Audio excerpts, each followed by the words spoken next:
sin licitar.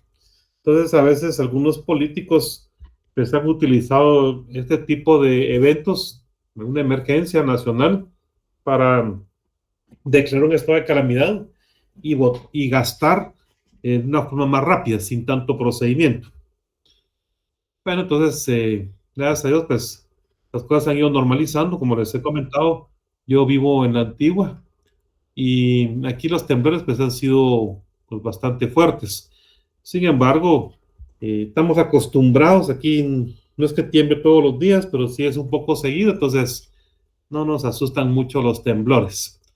Así es de que vamos a empezar. Esta noticia me llamó la atención con relación al aguacate Hass. Recuerden ustedes de que esta es es una fruta. El aguacate no es verdura ni nada, sino que es una fruta y es una de las favoritas de los guatemaltecos. Casi todos los guatemaltecos nos gusta el aguacate. Y Estados Unidos, pues hay una apertura de mercado, hay un nicho de mercado para el aguacate Hass. Entonces, eso puede tener alguna incidencia positiva en la rama de actividad de agricultura. Sin embargo, no va a ser de mayor impacto. O sea, sí va a ser importante, sí va a tener alguna incidencia en la agricultura. Hay mucha gente que se va a beneficiar, etcétera. Pero en realidad no somos un país que dependa de las exportaciones de aguacate Hass.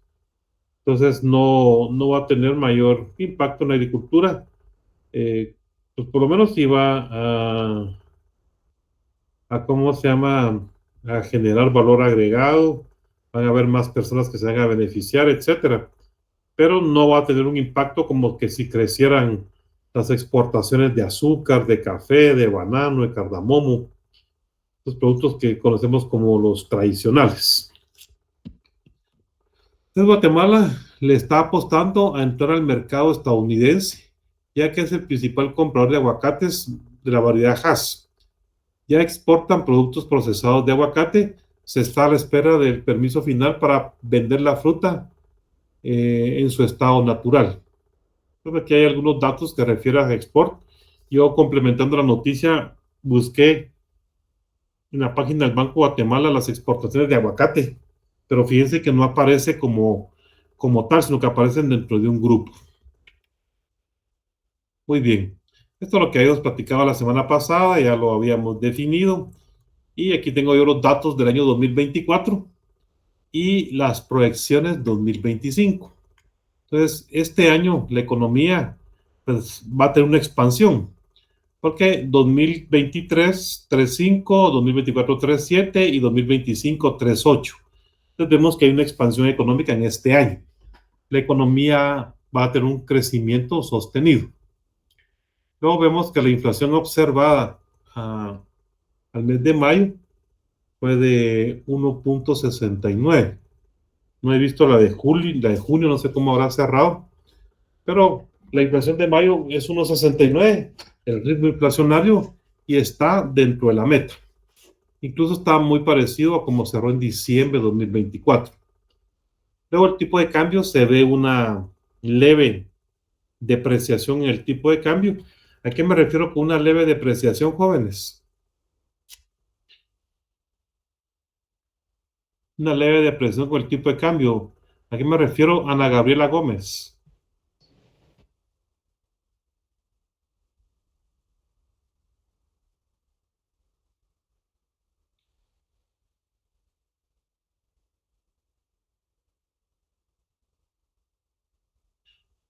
Ana Gabriela Gómez dice: nuestra moneda se ha vuelto más cara. ¿Será que más cara o más barata?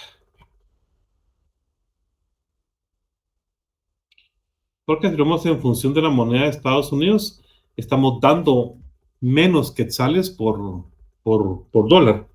Entonces vemos de que más cara. Miren, si el 31 de diciembre dábamos 7.71 quetzales por dólar y Josué, miren, ¿por qué no hablan, jóvenes? Josué, a ver, me dicen que es más cara. Yo estoy viendo aquí las cifras: 7.71 en diciembre de 2024. Y ahora estamos pagando 7.68 quetzales por dólar. Hay una baja en el precio del quetzal. Por lo tanto, vemos una apreciación. Esa es una apreciación, ¿verdad? Estamos dando menos quetzales. Entonces, por lo tanto, Josué, es que me da...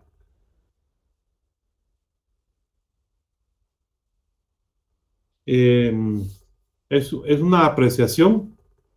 Ah, no te escucha el micrófono. Bueno, es una apreciación porque está bajando. Estamos dando menos quetzales por dólar. Por lo tanto, hay una baja, hay una apreciación en el tipo de cambio. No pertenece a la Universidad Verónica Roblero, no aparece a la universidad, no pertenece a la universidad.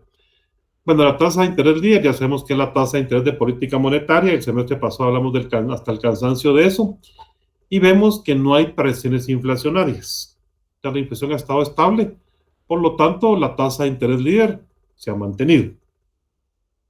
De continuar esa tendencia hacia la baja la inflación, podría ser que la tasa de interés líder también la bajen. Recordemos de que el fin de la tasa de interés líder es que el Banco Central salga a recoger dinero de exceso de circulación. Y eso se va a reflejar en la inflación. Entonces, cuando la inflación es baja, cuando no existen presiones inflacionarias, entonces la tasa de interés líder tiende a bajar. Ahora bien, derivado de lo que ha ocurrido en el Medio Oriente con la guerra de Irán, Israel, en la que se ha involucrado Estados Unidos, puede hacer que eso sí presione en los precios de los combustibles. De hecho, ya vimos en los últimos días un incremento de un quetzal en el precio de las gasolinas. Entonces, eso sí puede impactar en la inflación. La tasa activa, ya lo habíamos dicho, es la que los bancos eh, cobran por los préstamos, y la pasiva es la que pagan por los depósitos, y la diferencia es el spread bancario. Quiere decir que en Guatemala, para el año 2025 a junio 2025, el spread bancario es de 13 puntos. No, 12.84 menos 5.16. 7.68 puntos.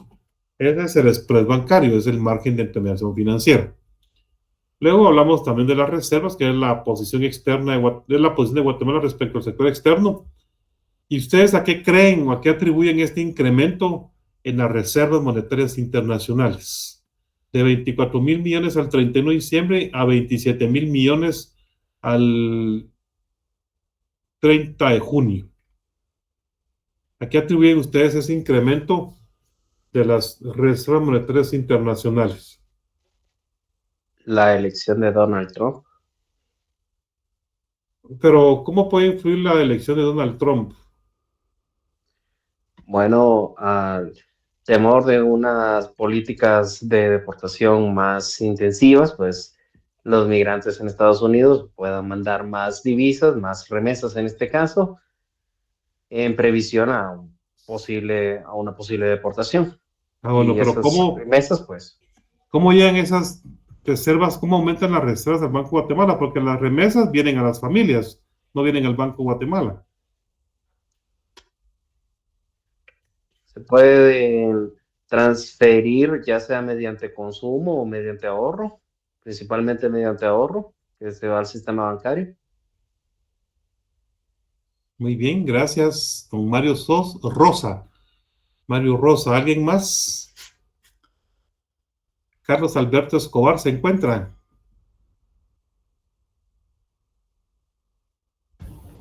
Sí, licenciado, buenas tardes. Cómo aprecia usted o qué opinión le merece ese incremento en las reservas? Por aquí el compañero Rosa nos decía de que es por el efecto Trump que aumentaron las remesas. Pero yo le decía que las remesas vienen a las familias, no vienen al Banco de Guatemala. Y quien administra las reservas es el Banco de Guatemala.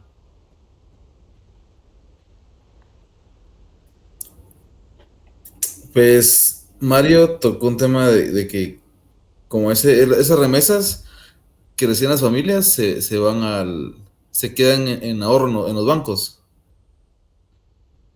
Entonces tengo esa duda si ese dinero, una parte se va a las remesas. Muy bien, gracias, Licenciado, Carlos. disculpe. Sí, Perdón, a las remesas, no, sino a la reserva. gracias. Ahí vamos a ver. A ver, Damaris. Melissa, Por la colocación de bonos que se ha estado realizando. pero, o sea, colocación de bonos. ¿Quién ha estado, o sea, cómo así colocación de bonos? El gobierno ha estado colocando bonos del Tesoro al mercado internacional. Un- Ah, sí, sí. Miren, pues, esas reservas han aumentado producto de las remesas y esos bonos. Y ese dinero sí es monetizante para la economía. Es decir, que sí genera presiones inflacionarias, porque el Banco de Guatemala le hace un canje al gobierno por las divisas que trae producto de la colocación de bonos. Colocan esos bonos en el mercado internacional y traen divisas a Guatemala, al gobierno central, y el Banco de Guatemala le cambia esas divisas por quetzales. En el caso de las remesas, las familias que reciben remesa, cuando van a cambiar su remesa, los bancos no le dan dólares, le dan quetzales. Y hay un momento en que los bancos tienen exceso de dólares en sus bóvedas y necesitan quetzales, porque reciben depósitos en quetzales, porque reciben pagos en quetzales, etcétera. Entonces tienen muchas divisas en dólares, en moneda extranjera, principalmente en dólares. Entonces, como tienen muchas divisas, van al Banco de Guatemala a que les canjee esas divisas por quetzales. Entonces, de esas dos maneras es de que se han incrementado las reservas monetarias internacionales. El Banco de Guatemala, como es el agente del Estado, es el tesorero, entonces cambia esas divisas por quetzales, inyecta dinero a la economía, eso genera presiones inflacionarias, es monetizante, y guarda esas reservas, que es lo que tenemos aquí, este incremento. Pero eso también inyectó más quetzales. Y esa inyección de quetzales genera presiones inflacionarias. Sabemos que el dinero, que la inflación es un fenómeno puramente monetario. Entonces, al haber más dinero en circulación del que debería de haber, va a subir el nivel general de precios, va a aumentar la inflación. Entonces viene el Banco Central y para sacar ese exceso de dinero en circulación que él mismo inyectó quetzales, entonces aumenta la tasa de interés líder. Esta tasa que estoy aquí señalando la tiene que aumentar para que los bancos del sistema se sientan atraídos en hacer operaciones de extensión monetaria en el Banco de Guatemala y vayan a dejar esos quetzales que tienen de exceso en la economía al Banco Central, y el Banco Central les paga una tasa de interés que es la tasa de interés líder.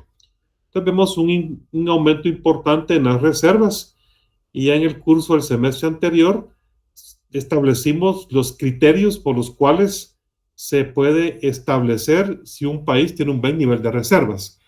A ver, yo me recuerdo que conmigo estuvo el semestre pasado. Vamos a ver. Pues chica, mucho aquí no hay ningún. Josué, decinos por favor si es un buen nivel de reservas el que tiene el Banco de Guatemala actualmente y por qué. O sea, ¿con qué criterio te atreves a decir que sí es un buen nivel de reservas?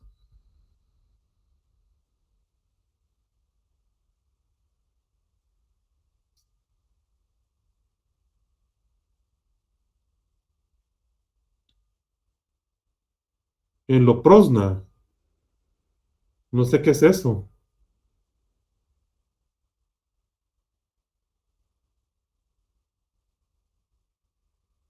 Personal. Bueno, ahí se los dejo para que lo inve. Erika, a ver, Erika Morales. Sí, las reservas son adecuadas si cumplen mínimo estas tres condiciones. Cubren 3 meses de importaciones, Muy bien. el 100% de deuda a corto plazo, el Ajá. 20% del M2 Muy bien. y cubren sus esencialidades. Muy bien, excelente. Muchas gracias, Erika. Así es, esos son los criterios para establecer si un país tiene un buen nivel de reservas. Y por lo tanto, en Guatemala sí hay un buen nivel de reservas. Gracias, Erika. Luego tenemos el déficit o superávit fiscal. Se le pone fiscal porque es comparado con el PIB. Solo el déficit o superávit presupuestal es ingresos menos gastos del gobierno. Si tiene más gastos que ingresos, es un déficit presupuestal. Y le ponemos el apellido fiscal cuando se compara con el PIB. Ese déficit del Estado comparado con el PIB lleva el apellido fiscal.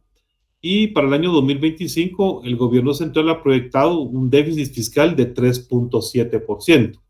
Quiere decir de que va a aumentar la deuda, porque ese incremento en el déficit va a pegar directamente a la deuda. También vemos de que un buen déficit fiscal es manejable cuando es 2%. Y vemos que el gobierno central este año tiene proyectado 3.7, o sea, casi el doble de lo que debería de tener como déficit fiscal. Remesas respecto al PIB. En Guatemala las remesas representan el 20% del PIB. Ya lo platicamos la semana pasada, que en sí las remesas, al igual que el turismo, no son una actividad económica, tal cual, sino que generan valor agregado en diferentes ramas de actividad. Pero cuando comparamos el volumen de remesas con el PIB a precios corrientes, entonces nos damos cuenta de que representan en promedio el 20%. Por supuesto que esas remesas quetzalizadas, ¿verdad? Remesas multiplicado por el tipo de cambio y ese monto dividido el PIB por 100, PIB a pesos corrientes, entonces ya tenemos este 20.3% que representa las remesas respecto al PIB. Y lo último indicador, que es el salario mínimo no agrícola. Eso dividido en 7.68, como decimos en Guatemala, va dividido dentro. Esos 3.973 dividido dentro de 7.68, si decimos en Guatemala, ¿va? Dividido 7.68 nos da 517. Quiere decir que en Guatemala el salario mínimo son $517 al mes. Ese es el salario mínimo en Guatemala, $517. Ahora tenemos los indicadores que yo considero importantes del sector real. Este curso, como lo dije la semana pasada, va a estar más orientado al sector real. Y en economía sabemos de que cuando analizamos desde el nivel macro la economía, se tienen 4 sectores. El sector monetario, el sector fiscal, el sector externo y el sector real. Cuando hablamos nosotros del PIB y de toda la desagregación que tiene el PIB, estamos hablando del sector real. Entonces, este curso está enfocado al sector real. Y considero otros indicadores importantes del sector real, que es PIB real, nominal, PIB per cápita, PIB potencial. ¿Cuál es la actividad económica más importante? ¿Cuál es la menos importante? ¿Qué actividad más va a crecer más este año? ¿Cuál es la que menos va a crecer? ¿Cuál es la propensión marginal al consumo? Y una tasa de crecimiento promedio. Esos son como los indicadores que yo considero más importantes, el top 10 de indicadores más importantes del sector real de la economía. Entonces, para el año 2025, tenemos aquí, en algunos casos, son estimaciones. Y vemos de que las proyecciones, ya sabemos, ¿verdad? 2023, esta llamada E, quiere decir cifras estimadas. La P quiere decir cifras preliminares y PY quiere decir cifras proyectadas.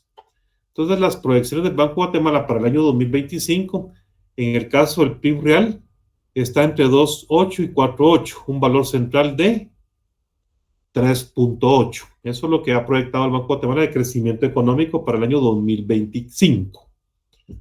El PIB nominal va a crecer un valor central de 7.5. Alguien que me diga así en pocas palabras la diferencia entre PIB real y nominal. Y así en 2 palabras. Yo sé que ustedes lo saben.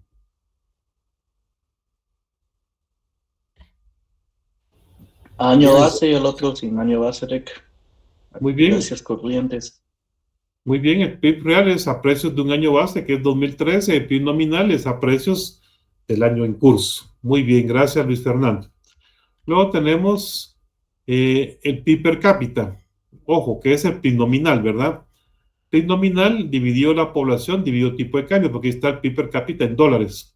Entonces, hace un rato dijimos de que en Guatemala el salario mínimo son $517. Y alguien me va a decir, pero usted se contradice porque me está diciendo que el PIB per cápita la proyección para el año 2025 son $6,797. Bueno, entonces, ¿cómo aclaramos eso? Alguien que me ayude. Porque eso puede crear confusión. Lo que pasa es que el salario mínimo es algo que se establece como, bien lo dice su nombre, como mínimo, es por ley, pero realmente como los ingresos varían y la distribución de la riqueza no es así uniforme, simplemente lo que estamos viendo es el promedio de ingresos por persona en el país. Yo diría que esa es la diferencia. Muchas gracias, Jackie Thomas, ya me acordé de usted. Qué bueno que ha retomado el curso de ciclos. Hombre, usted estuvo conmigo el año pasado en política monetaria y tenía pendientes ciclos, ¿verdad? Sí, Lick, es correcto. Lo que pasa es que no tenía el curso prerequisito, pero acá estamos, Lick, retomando. Ah, qué bueno, me da gusto saludarla. Muy bien. Igual, Fíjense qué que, como menciona Jacqueline, en realidad el salario pues su nombre lo indica, es el pago mínimo por ley que hay en Guatemala, 515 dólares. Ahora bien, el PIB per cápita es una medida, y no está diciendo que todos los guatemaltecos tengan $6,000 al año. Simplemente es una medida para hacer comparaciones entre países. Y es lo que cada persona aporta al Producto Interno Bruto. A mí decir que en Guatemala una persona genera $6,000 al PIB no me dice gran cosa. Pero cuando nosotros comparamos el PIB per cápita entre países, entonces ya vemos los países que tienen renta baja, renta media y renta alta. Pues fíjense que como un dato sorprendente, por el PIB per cápita que hay en Guatemala, nosotros somos un país de renta media. Y entonces, ¿cuál es el problema serio? Porque no todos los guatemaltecos tenemos $6,000 al año en nuestra bolsa. Entonces, tenemos el inconveniente de que hay una altísima concentración de riqueza. Si bien es cierto, todos aportamos $6,000 al Producto Interno Bruto, no todos disponemos de eso, porque somos un país con una alta concentración de riqueza. Muy bien. A ver, ¿qué es el PIB potencial? Alguien que me ayude. Definamos el PIB potencial. Ustedes ya ganaron macroeconomía 2, si no estoy mal, ahí es donde se aborda ese tema. Cuando se ve la brecha del producto. Es el nivel máximo de producción que una economía podría alcanzar.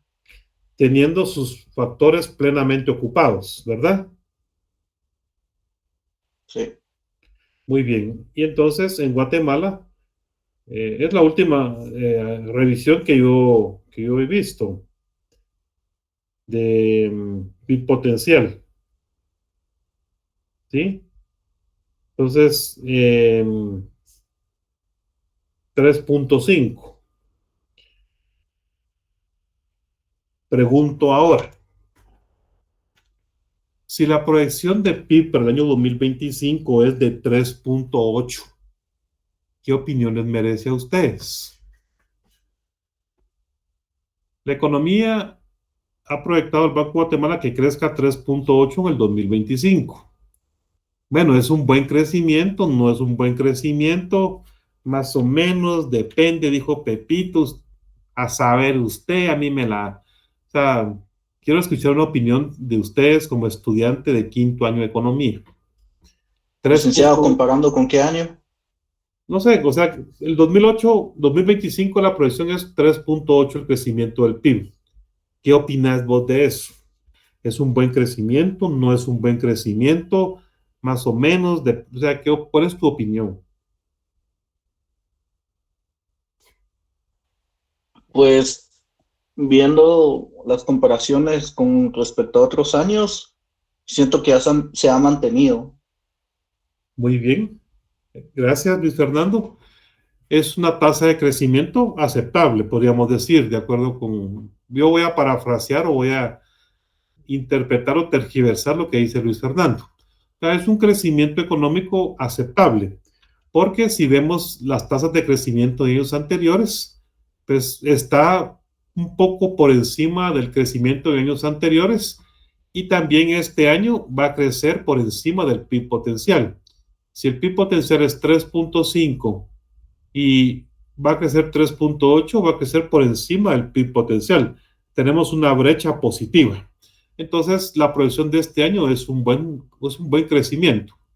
Y si hablamos de la última línea, la 10, donde está el promedio de crecimiento, si nosotros hacemos un promedio de crecimiento de la base 2013, promedio de crecimiento 2013 a 2019, 2013 a 2020, etcétera. Entonces, incluyendo el 3.8 del año 2025, en promedio la economía para el 2025 ha crecido en 2024 3.6.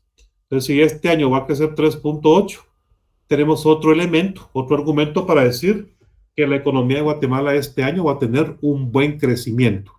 No el mejor, no el óptimo, no lo que quisiéramos, pero es aceptable, porque va a crecer por encima del PIB potencial y por encima del promedio de crecimiento.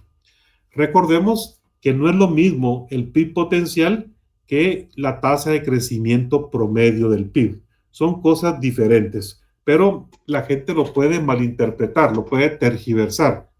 Entonces vemos nosotros de que para este año va a haber una tasa de crecimiento económico de 3.8, el cual es bastante aceptable. En términos generales, pues bueno, no podemos pedir más.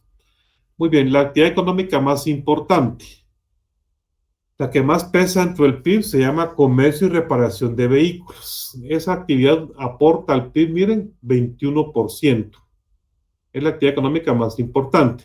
Comercio y reparación de vehículos. O sea, todo lo que es comprar y vender, hay generación de valor agregado, y entonces es la rama activa más importante en la economía de Guatemala, el comercio. La que menos pesa, la menos importante, es explotación de minas y canteras.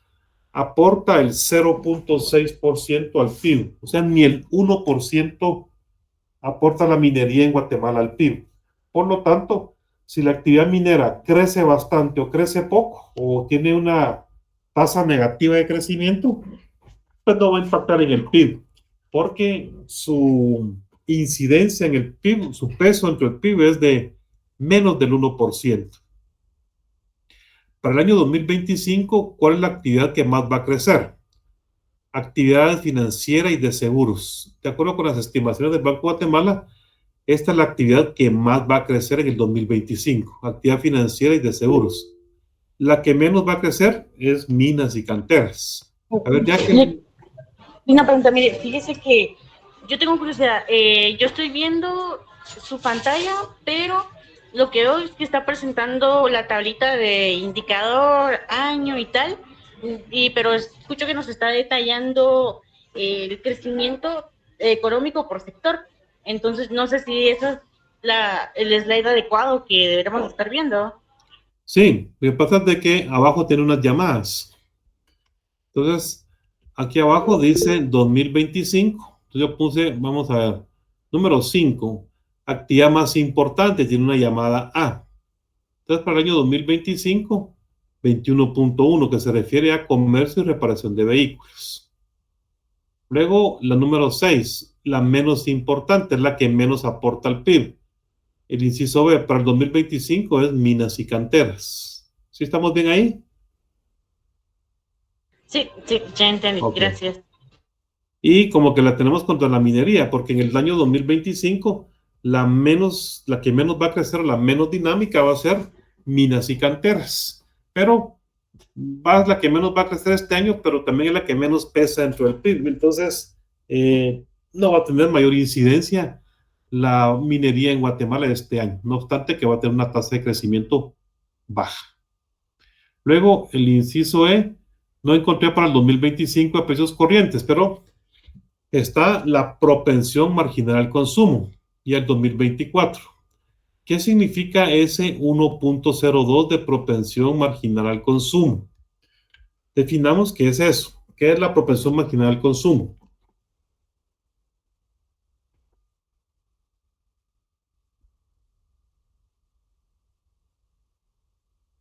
Lic. Yo como que recuerdo que es un aumento en el consumo en las familias, en un ingreso de una unidad.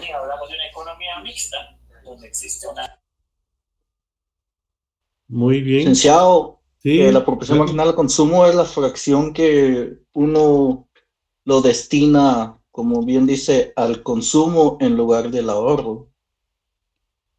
Muy bien. Y ayer Yulisa Cepeda, ella nos está aquí indicando, vamos a ver, voy a leer el comentario que no me alcancé a ver. Por cada dólar se ahorra un porcentaje. Esa es la proporción marginal al consumo, ¿verdad? Muy bien. Miren, la proporción marginal al consumo, vamos a entenderlo como por cada quetzal que crece la economía, ¿cuánto se destina a consumo? Entonces, si nosotros tenemos en el 2024 que por un quetzal que creció la economía, el- la proporción marginal del consumo fue de 1.02, fue más alto. ¿Qué entienden ustedes por eso? ¿Qué pudo haber pasado?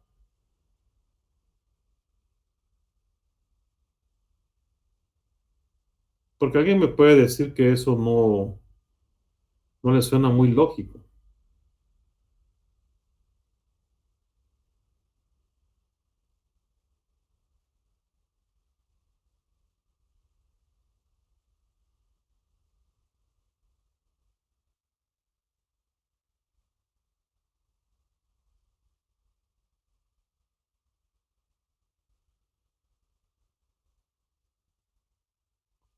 Endeudamiento.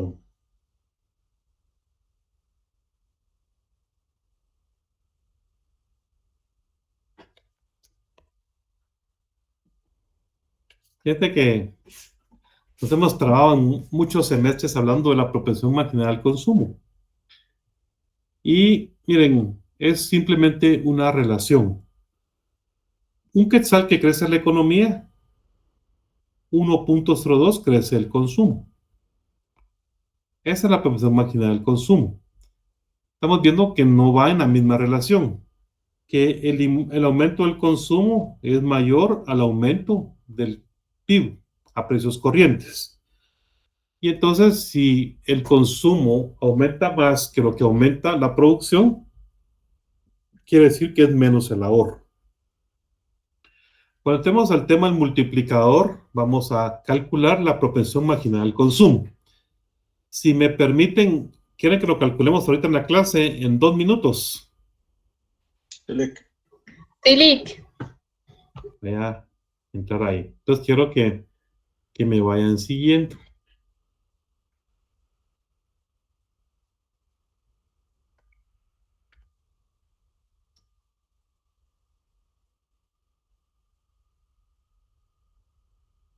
Bueno, estamos en la página del Banco Guatemala. ¿Sí ven eso? Sí. Sí, Estadísticas licenciado. macroeconómicas, Sí se ve. actividad económica, Producto Interno Bruto anual, 2013. Y nos vamos hasta abajo donde dice cuadros estadísticos resumidos. Y luego vamos a buscar el PIB por el lado del gasto. Año 2013. Perdón, tiene que ser año en millones de quetzales de cada año.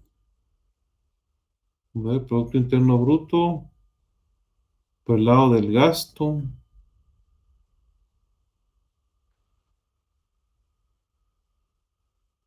Año de 2013.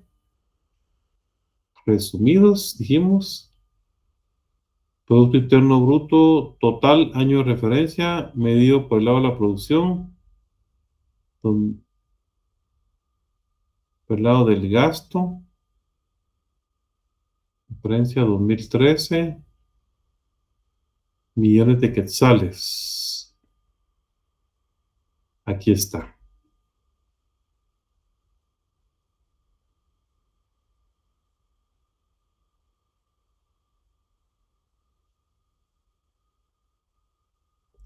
Pues ustedes ya no ven mi Excel, ¿verdad? No, Lick, no miramos el Excel. voy a presentarles el Excel que acabo de descargar. Aquí está. Y es un PIB por el lado del gasto a precios corrientes. Porque si no dijera aquí a precios del año 2013. Entonces es a precios corrientes. Y nos vamos aquí al consumo final. Entonces, consumo final 2014 menos 2013. PIB 2014 menos PIB 2013. Y luego lo dividimos. Y ahí está. Y entonces esta fórmula ya la jalamos hasta el 2024. Ahí está, miren. Entonces tenemos 1.02 en el 2024. Esta es la propensión marginal al consumo. Vamos a poner aquí. Lick, perdón, ¿me lo podría hacer otra vez? Muy bien. Consumo 2014. Consumo final menos 2013. ¿Sí? Y PIB total 2014 menos 2013. Y luego la variación del consumo dividido la variación del producto. Eso fue lo que hice. No sé si estamos bien o creen que lo repita. No, Lick, ahí estamos bien. Gracias. Bueno, entonces esa, ¿cómo la copio? Ahí está, ¿eh? Bueno, entonces, ¿qué estamos diciendo en el 2024? Es a precios corrientes. Entonces, por un quetzal que creció la economía, el consumo creció 1.02. Eso es lo que estamos diciendo.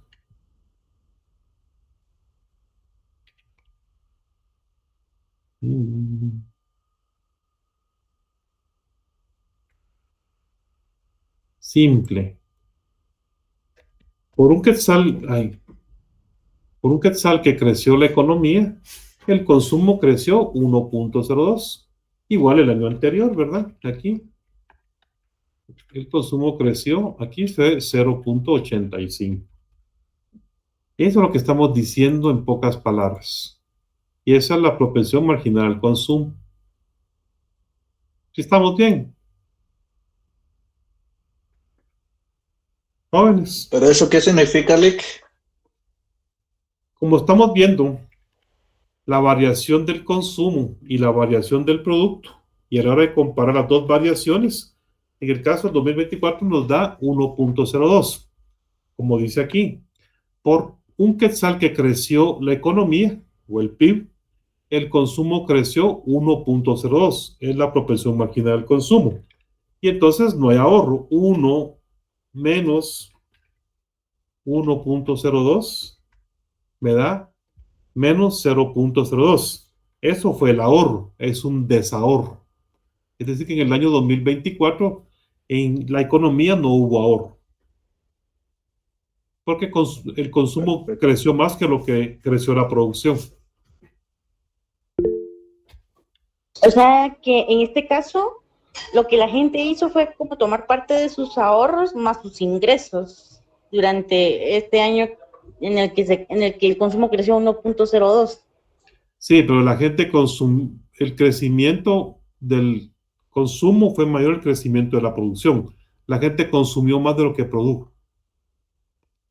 Así de simple. César, ¿ibas a preguntar algo? Sí, muy buenas noches, Kike. Nuevamente qué gusto saludarle. Entonces, podríamos considerar decir que como que se están tomando créditos, por ejemplo. Sí, o se está consumiendo más. Ya estás bajando el ahorro. Porque si lo vamos a traer a años anteriores.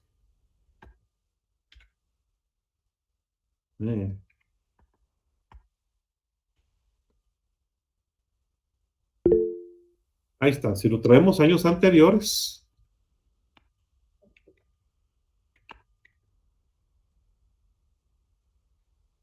Ahí estamos, ¿ve? En el año 2023, la proporción marginal al consumo fue 0.85, hubo un ahorro de 15 centavos. Pero en los años que tiene negativo, vamos a señalar aquí con negativo, estamos diciendo de que el consumo aumentó más que la producción, por lo tanto no hubo ahorro. Nick, una pregunta, cuando dice que creció más que la producción, o sea, no sé si estoy bien, pero eso quiere decir que también se importó más, ¿no? O ya va implícito dentro del PIB. Ya va implícito, ya va implícito.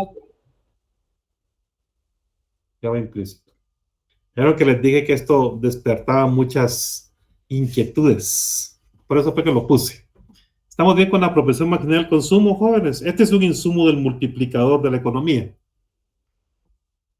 verdad que en alguna ocasión... De momento estamos bien. Excelente. Es verdad que en un momento me encontré con unos compañeros que venían con una confusión de semestres anteriores. Entonces yo aquí se los demostré con cifras reales del ente que las genera. Entonces aquí ya estamos claros. Perfecto. Continuemos.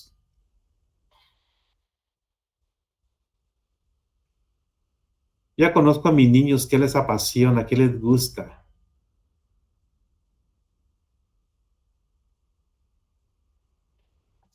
Bueno.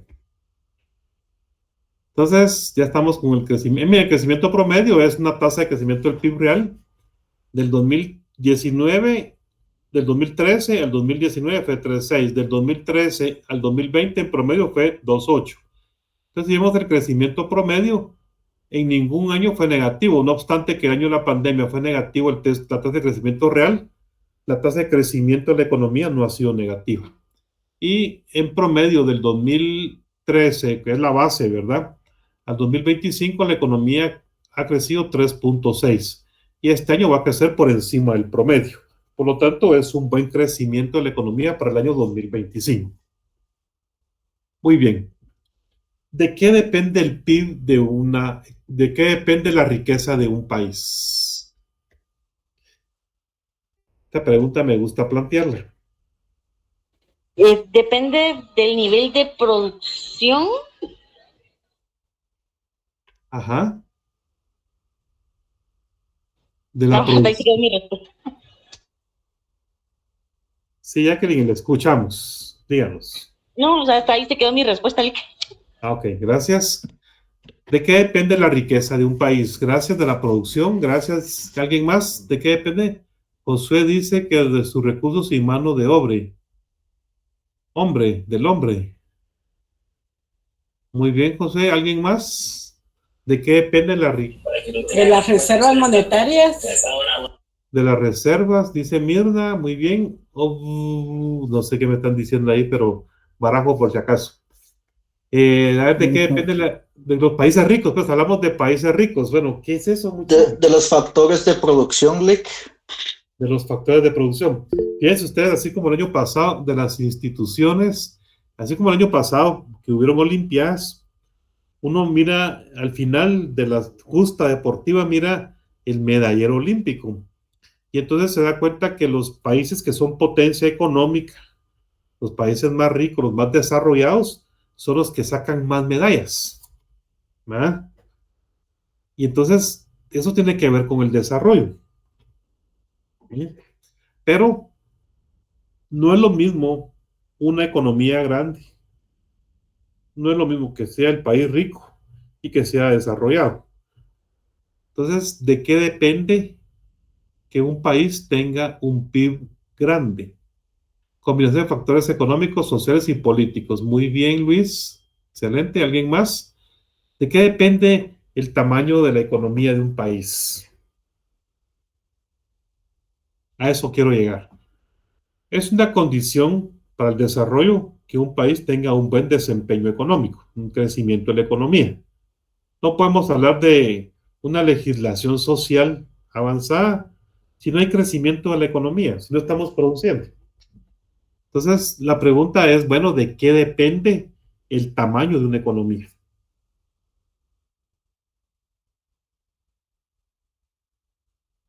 Dependerá de la cantidad de habitantes, dependerá de la extensión territorial del país, o sea, ¿de qué depende el tamaño de una economía? ¿De qué depende el tamaño del PIB? De los bienes exportados. Muy bien, es parte de. ¿De qué más? Ah, muy bien, José, con valor agregado. Muy bien, ahí vamos llegando. Entonces, el tamaño de sus recursos naturales también, chips, autos, creo que demasiados factores. Ok. El tamaño de una economía depende de que se produzcan bienes y servicios con alto valor agregado. Entonces, la semana pasada hablamos del valor agregado y dijimos que es la remuneración a los factores de la producción. Dijimos que es salarios, utilidades, renta, intereses. Ese es el valor agregado. Entonces, cuando en un país se producen bienes y servicios con alto valor agregado, entonces va a tener una economía grande. Y a mí me gusta mucho el caso de este país, Singapur. Aquí tenemos un listado de los 10 países más poblados del mundo. Y para sorpresa, es de que India ya es más poblado que China. Se había manejado el concepto por años de que India era el segundo país más poblado, pero no, es India. India por 50 millones de habitantes es más poblado que China. Entonces platicaba yo con alguien acerca de ese dato y coincidíamos en que en China han habido políticas de contracción en el crecimiento poblacional. Entonces ya se está empezando a ver los efectos. Estados Unidos es el tercer país más poblado. Indonesia, aquí están los países más poblados del mundo. Y Singapur tiene 6.1 millones de habitantes. Japón tiene 12.3 millones de habitantes. Los casos que me llaman la atención. Pero estos países, Japón y Singapur, no son países grandes territorialmente hablando, pero tienen un PIB grande. Japón es el país con el quinto PIB más grande del mundo y Singapur está entre los países con el PIB más grande del mundo. Pero estos dos países, por lo menos Singapur, no es ni el más poblado ni el más grande territorialmente hablando. Japón es un país con poca población y no es grande, pero tienen una economía grande. Entonces, ¿qué tienen estos países para estar dentro de las economías más importantes del mundo?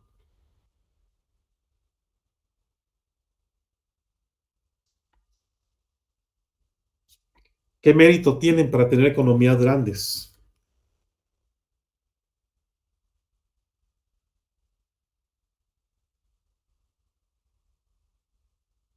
Sí, yo tengo dos cosas que decir. La primera es lo que usted acaba de decir, que son los bienes y servicios de alto valor agregado.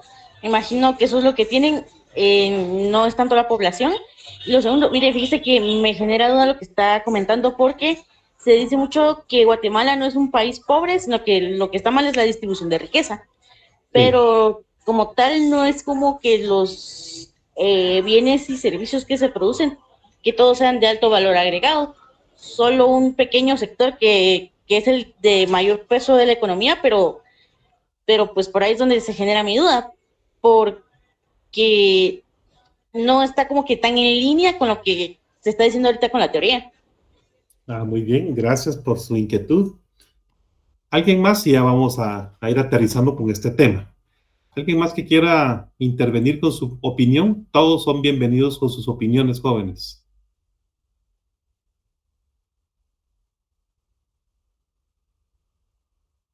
Bueno. Los países como Singapur, Japón, Corea, producen bienes y servicios con alto valor agregado. Son países que producen bienes y servicios con bastantes salarios, con bastante ganancia. Gracias, Diego, por el link. Ahí te encargo las fotos, Diego. Diego. Dieguito. Ahí está. Ahí te encargo las fotos, la picture. ¿Sí me oíste, Diego? La picture. Ah, va. Sí, ya le tomé, licenciado. Ok. Pues entonces, por ejemplo, Corea del Sur. Aquí no está, pero voy a crear ese ejemplo. Corea del Sur es uno de los países que tiene más bienes patentados a nivel mundial cada año. Entonces, ellos invierten mucho en ciencia y tecnología, igual Israel y otros países. Ellos al invertir en ciencia y tecnología, inventan cosas, inventan productos, medicamentos, tecnología, etcétera. Y esos productos que ellos inventan, los protegen, los patentan. Si alguien quiere utilizar lo que en esos países ya se produjo y está patentado, tiene que pedirle licencia al dueño de la patente para poder producir esos bienes. Pensemos en un medicamento para el Alzheimer. Pensemos en eso. Entonces lo creó un coreano y lo patentó. Entonces una farmacéutica en Italia, en Estados Unidos, sabe que ese medicamento es muy bueno y efectivo, lo quiere comercializar. Entonces a la persona que inventó esa patente en Corea del Sur, le paga licencias por utilizar esa receta y producir a gran escala. Entonces el dueño de esa patente, solo por ser el dueño de la patente, durante 20 años va a estar recibiendo utilidades. Entonces, los países que tienen economías grandes, Singapur y Japón, ellos invierten mucho en ciencia y tecnología. Y eso les permite a ellos tener ganancias de cosas que inventan pero que no producen. Los países con las economías más importantes del mundo, pensemos en Alemania, la mayor parte de su riqueza proviene del sector servicios, no proviene de industria ni de comercio, viene del sector servicios. Y en el sector servicios, ellos lo que hacen es vender derechos, y esa es la riqueza de muchos países, simplemente vender derechos. Los hombres más adinerados del mundo en los últimos 20 años han amasado fortuna en tecnología, en telecomunicaciones y en software. Y ellos, por tener esos software, esos permisos, tener las telecomunicaciones, hacen una inversión en un año y durante 20 años se benefician de esa inversión. Entonces, por eso la importancia de la educación, porque solo una persona con educación puede tener la visión de producir, de inventar, de producir bienes, patentarlos y después vender esas patentes. No estoy diciendo que la riqueza de esos países venga solo de patentes, pero su riqueza viene del sector servicios. Y en el sector servicios está mucho la tecnología, están las franquicias, está la tecnología, la medicina. Por ejemplo, vemos India, que es la cuarta economía más grande del mundo. Es cierto, India es un país poblado, es el más poblado del mundo, y es un país grande, pero ellos tienen una economía grande también. Entonces ellos producen mucho medicamento. Ahora bien, por supuesto que un país con una población grande, pues va a consumir más. Y cuando vemos el PIB por el lado del gasto, no el gusto, no el gasto, vemos que el consumo es un componente importante. Entonces, países con bastante población y que esa población demande bienes y servicios, pues va a hacer que su economía sea grande. Por ejemplo, dicen algunos autores que dentro de 50 años China habrá superado en tamaño a la economía de Estados Unidos. Bueno, ¿y en qué se basan? Es que China tiene más población y es más grande. No es por eso. Es porque en China, de estos 1.405 millones de habitantes, 400 millones ya migraron a la clase media. Y hay 1.000 millones que están en la clase pobre.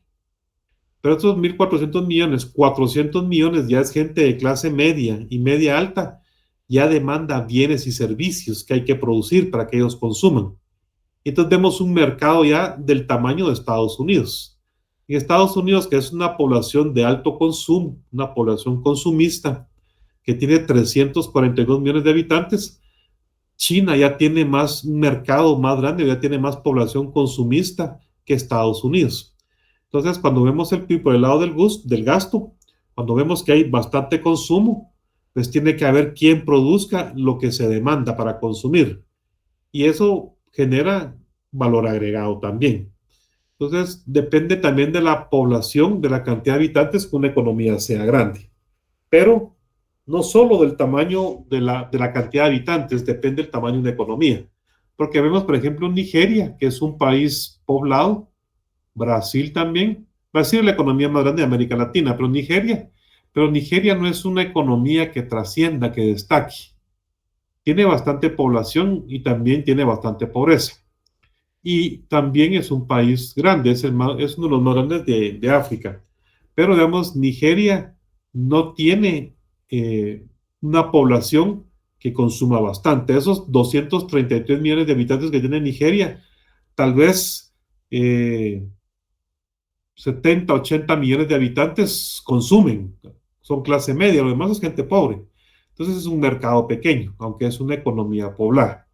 Estamos bien con la diferenciación entre por qué el tamaño de una economía de un país. Entonces, fíjense que ahora les quiero presentar un video. Muy bien, les quiero presentar un video de Singapur. Y si nos va a dar tiempo los últimos minutos del periodo. Permita.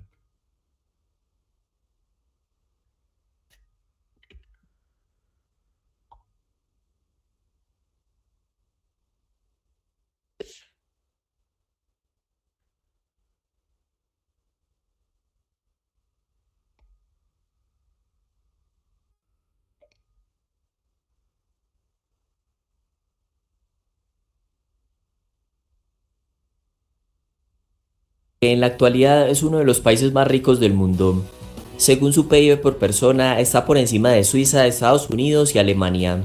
Sin embargo, luego de una invasión japonesa a su territorio en 1942, el país quedó destruido, con el 60% de la población en situación de pobreza, con la mayoría viviendo en tugurios y los disturbios raciales eran habituales. El país tenía una infraestructura rudimentaria, no tenía recursos naturales para explotar ni espacio para la agricultura, pues todo su territorio es similar al tamaño de una ciudad como Las Vegas. Incluso dependía del extranjero para el suministro de agua potable y alimentos. Así que las preguntas son: ¿cuál fue la ventaja inicial que le dio vida a Singapur? ¿Y cuáles fueron las polémicas medidas para sacar al país de las ruinas? En el siglo XIX existían dos compañías que controlaban buena parte del comercio marítimo mundial. Una de ellas era la Compañía Británica de las Indias Orientales, y su carga más rentable era el té chino, y todos los envíos pasaban por el estrecho de Malaca. Pero para proteger esta ruta y hacer el viaje más factible, la compañía quería tener su propio puerto en esta región del mundo. Fue entonces cuando un funcionario de la compañía inglesa llamado Thomas Raffles se encargó de crear un puerto en una isla poco poblada, que es lo que hoy se conoce como Singapur. Aunque era una isla pequeña, tenía una ventaja natural única, y era su ubicación en todo el estrecho de Malaca, una de las rutas más importantes del comercio marítimo mundial, porque conecta a los países occidentales con Asia Oriental. Entonces los ingleses explotaron al máximo esta ventaja geográfica, anunciando al puerto de Singapur como libre de aranceles e imponiendo tasas portuarias mínimas. El estatus de puerto libre atrajo a comerciantes de varias partes del mundo, y esa fue una de las razones principales del éxito inicial de Singapur. Para los ingleses, Singapur significaba competir contra el monopolio del comercio marítimo que tenían los holandeses. Las intenciones de Thomas Raffles eran claras. Nuestro objetivo con Singapur no es el territorio, sino el comercio, y desarrollar la mayor libertad posible en el comercio y la igualdad de derechos para todos con protección de la propiedad y la persona. Y estas ideas tan avanzadas para la época fueron la base del desarrollo económico que vendría décadas más tarde, porque antes de esto Singapur iba a experimentar el momento más trágico de su historia. Aunque Singapur estaba relativamente lejos de Europa, no estuvo a salvo de los conflictos mundiales del siglo XX. Durante la Segunda Guerra Mundial, Japón invadió en 1941 a Malasia y a Singapur en 1942. Durante 3 años, la pequeña isla sufrió una masiva destrucción. Además, fue descuidada por parte del Imperio Británico durante su reconstrucción cuando terminó la guerra. de manera que Singapur estaba en las ruinas, con pésimas condiciones de vida y con una creciente violencia debido a las tensiones raciales entre habitantes de origen chino y malayo. Con este panorama, la idea de independizarse del Reino Unido comenzó a ser popular, y finalmente los singapurenses confiaron en Lee Kuan Yew para lograrlo. En 1955, Lee fue elegido como primer ministro, quien creía que la única forma que Singapur podía sobrevivir era fusionarse con su vecino Malasia, pues consideraba que su país era muy débil y pequeño para defenderse por sí mismo. Por eso en 1963, Singapur se unió a Malasia. El problema es que en Malasia llegó al poder un partido político con la promesa de dar prioridad a los malayos, por lo que vieron a Singapur como una amenaza para la estabilidad política y social del país, de modo que expulsaron a Singapur solo 2 años después de haberse unido.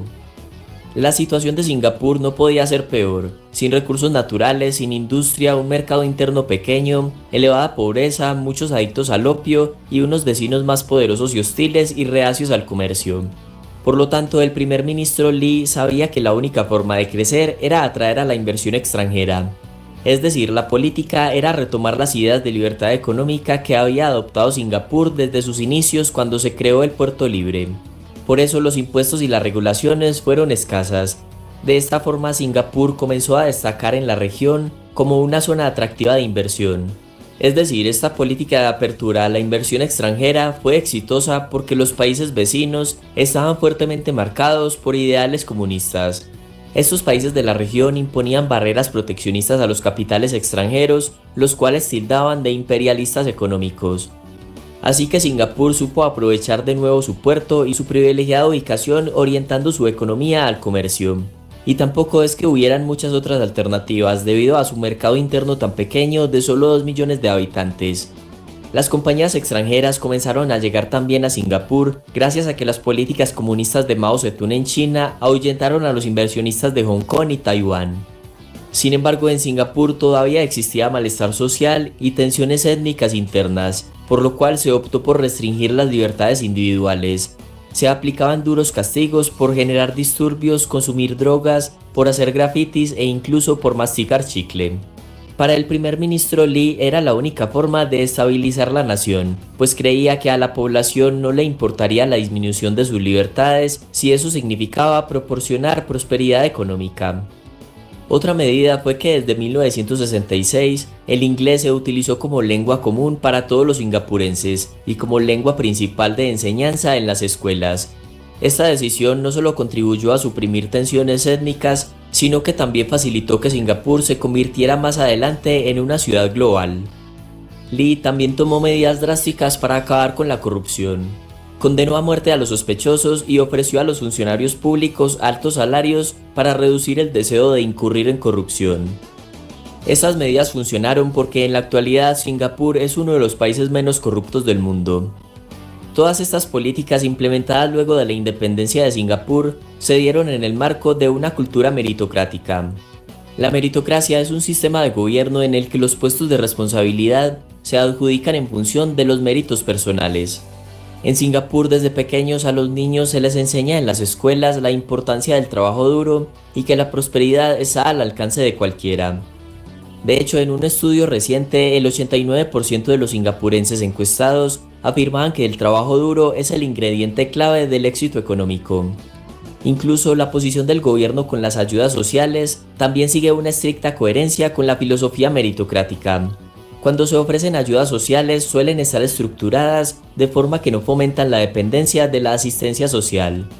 La postura del gobierno es que las familias y las comunidades deben proporcionar la primera línea de asistencia social antes que recurrir al gobierno como último recurso. Por lo tanto, incluso los discapacitados y los ancianos deben demostrar que no tienen ningún familiar del que puedan depender económicamente antes de optar por la asistencia social pública. El primer ministro Lee también fomentaba la cultura empresarial diciendo esto: si quieren tener más empresas de éxito, los singapurenses deben aceptar una mayor disparidad de ingresos entre los que tienen éxito y los que no tienen. Entonces, resumiendo, su estratégica ubicación en medio de una importante ruta marítima, las políticas económicas del libre mercado, la lucha contra la corrupción y la cultura meritocrática ayudaron a que Singapur pasara de ser muy pobre y sin esperanza a ser Bueno, muy bien, jóvenes, ya son las 7. Dejamos ahí la clase. Los veo de manera presencial el próximo martes. Muchas gracias por su atención. Que estén bien, jóvenes, y cuidado con los temblores. Licenciado, pero supuestamente el comunicado decía que hasta el día viernes de la otra semana todavía va a seguir virtual. Bueno, voy a revisar bien y voy a cerciorarme, porque la otra semana, fíjate que tengo un examen privado de tesis entonces, y voy a consultar entonces qué voy a hacer, pero gracias por recordármelo, Luis Fernando. Igual siempre estamos en contacto, jóvenes, y les agradezco mucho.